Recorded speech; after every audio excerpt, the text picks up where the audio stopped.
Hello friends, आज मैं आपको बताऊंगा एडोब इलस्ट्रेटर पर यूट्यूब थंबनेल किस तरह बनाते हैं। सबसे पहले हम एक फाइल क्रिएट करेंगे जिसकी विड्थ 1280 और हाइट जो है वो 720 होगी। एक हम रेक्टेंगुलर लेके बॉक्स क्रिएट करेंगे जिसकी साइज जो है वो हाफ होगी।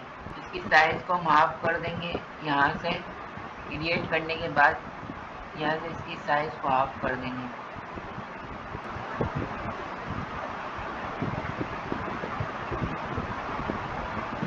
इस पे हम कलर कर देंगे। अब हम उठाएंगे एक इमेज।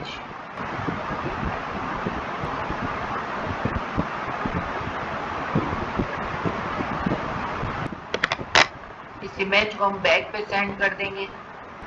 यहाँ पर एक इलिप्स टूल लेंगे और शिफ्ट पकड़ के इसको क्रिएट करेंगे। इसको सेंटर में करेंगे। इसका स्ट्राइक वाइट कर देंगे और इसका स्ट्राइक हम रख देंगे 5। टेक्स्ट टूल लेंगे,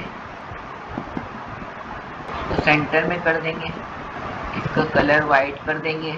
एक और टेक्स्ट टूल लेंगे, यहाँ पे लिखेंगे क्लिपिंग बॉक्स लगाएंगे। सबसे पहले यहाँ पे रेक्टेंगुलर टूल लेंगे, यहाँ से इसको सेलेक्ट करेंगे, दोनों को एक साथ सेलेक्ट करेंगे, मैक क्लिपिंग मार्क्स। ये करने के बाद इमेज को सेंड बैक कर देंगे। ये आपका तैयार हो गया।